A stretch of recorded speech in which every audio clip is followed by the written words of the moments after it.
Hello students, मैं doctor Ravindra Mishra, associate professor geography, BSR government arts college Alwar. आज BA part third में उनके paper Bharat के भूगोल में भारत के अपोह तंत्र के बारे में, जिसमें गंगा नदी तंत्र के बारे में बताऊंगा। इससे पहले भी मैंने 2 वीडियो और पहले डाल चुका हूं। उसी क्रम को आगे बढ़ाते हुए ये अपोह तंत्र का तीसरा वीडियो जो आज मैं आपको बता रहा हूँ, इसमें गंगा नदी तंत्र के बारे में जानकारी दूंगा। अपनी द्रोणी और महत्व दोनों के दृष्टिकोण से गंगा भारत की सबसे महत्वपूर्ण नदी है। यह नदी गौमुख के निकट गंगोत्री हिमनद से निकलती है। यहाँ यह भागीरथी के नाम से जानी जाती है। देवप्रयाग में भागीरथी अलकनंदा से मिलती है और इसके बाद गंगा कहलाती है। अलकनंदा नदी का स्रोत बद्रीनाथ के उत्तर में शतोपथ हिमनद है। अलकनंदा की अन्य सहायक नदी पिंडार है, जो इससे कर्णप्रयाग में मिलती है, जबकि मंदाकिनी या काली गंगा इससे रुद्रप्रयाग में मिलती है। गंगा नदी हरिद्वार में मैदान में प्रवेश करती है। यहाँ से यह पहले दक्षिण की ओर, फिर दक्षिण पूर्व की ओर और फिर पूर्व की ओर बहती है। अंत में यह दक्षिणमुखी होकर 2 धाराओं भागीरथी और हुगली में विभाजित हो जाती है। इस नदी की लंबाई 2525 किलोमीटर है। गंगा द्रोणी भारत में लगभग 8.6 लाख वर्ग किलोमीटर क्षेत्र में फैली हुई है।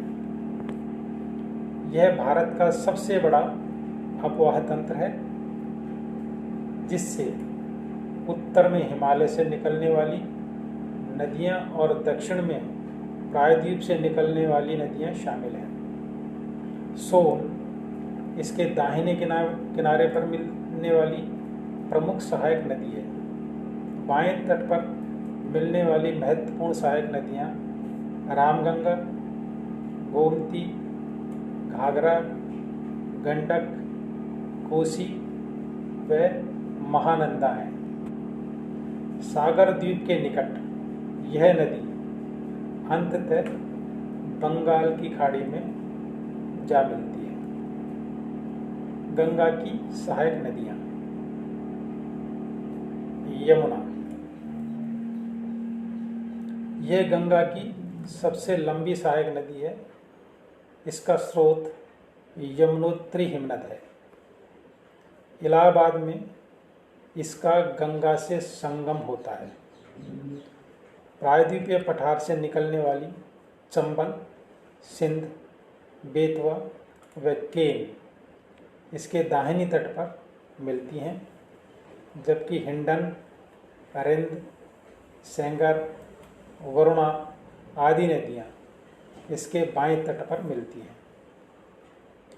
इसका अधिकांश जल सिंचाई उद्देश्यों के लिए पश्चिम और पूर्वी यमुना नहरों तथा आगरा नहर में आता है। चंबल नदी मध्य प्रदेश के मालवा पठार में महू के निकट से निकलती है और उत्तरमुखी होकर राजस्थान में कोटा पहुंचती है, जहां इस पर गांधी सागर बांध बनाया गया है। कोटा से यह बूंदी सवाई माधोपुर और धौलपुर होती हुई यमुना नदी में मिल जाती है। चंबल अपनी रिवाइंस उत्खात भूमि वाली भूआकृति के लिए जानी जाती है। गंडक नदी दो धाराओं काली गंडक और त्रिशूल गंगा के मिलने पर बनती है। यह नेपाल हिमालय में धौलागिरी व माउंट एवरेस्ट के बीच से निकलती है। बिहार के चंपारण जिले में यह मैदान में प्रवेश करती है और पटना के निकट गंगा नदी में मिल जाती है। घाघरा नदी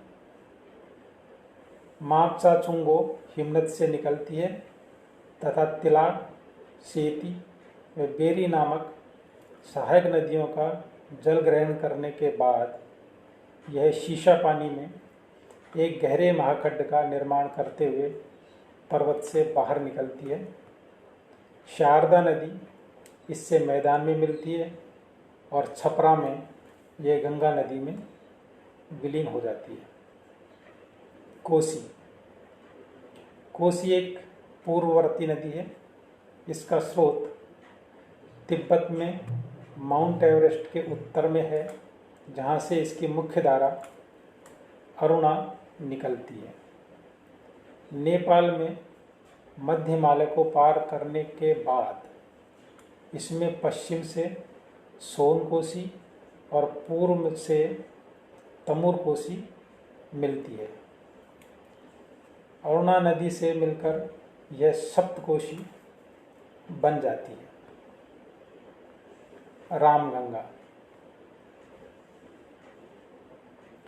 रामगंगा नदी गढ़वाल की पहाड़ियों से निकलने वाली अपेक्षाकृत छोटी नदी है। कन्नौज के निकट यह गंगा नदी में मिल जाती है। छोटा नागपुर पठार के पूर्वी किनारे पर दामोदर नदी बहती है और भ्रंश घाटी से होती हुई हुगली नदी में गिरती है। बराकर इसकी एक मुख्य सहायक नदी है। बंगाल का शोक कही जाने वाली इस नदी को एक बहुउद्देशीय परियोजना ने अपने वश में किया है। शारदा या सरयू नदी, इसका उद्गम नेपाल हिमालय में मिलाम हिमनद में है, जहाँ इसे गौरी गंगा के नाम से जाना जाता है। यह भारत नेपाल सीमा के साथ बहती हुई, जहाँ इसे काली कहा जाता है, घाघरा नदी में मिल जाती है। महानंदा गंगा नदी की एक अन्य महत्वपूर्ण सहायक नदी महानंदा है, जो दार्जिलिंग पहाड़ियों से निकलती है। यह नदी पश्चिम बंगाल में गंगा के बाएं तट पर मिलने वाली अंतिम सहायक नदी है।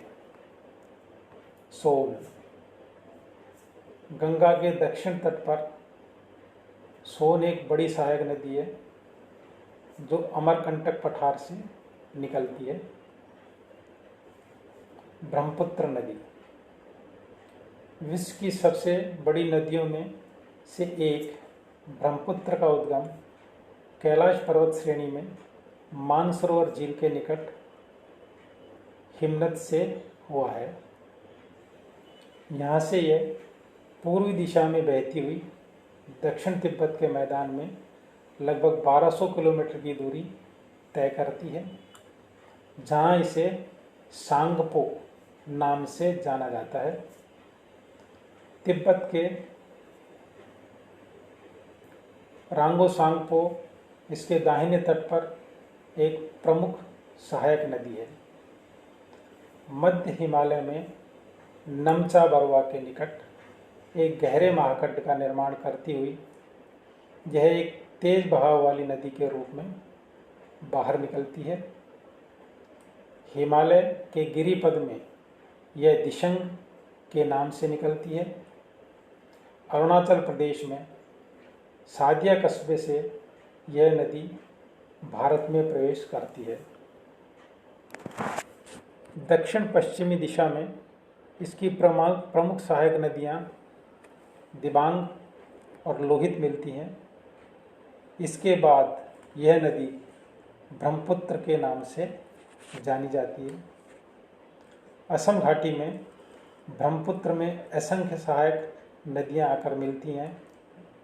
इसके बाएं तट की प्रमुख सहायक नदियां बूढ़ी दिहिंग और धनसरी है, जबकि दाएं तट पर मिलने वाली नदियां सुबनसिरी, कामेग, मानस व संकोश हैं। ब्रह्मपुत्र नदी बांग्लादेश में प्रवेश करती है और फिर दक्षिण दिशा में बहती है।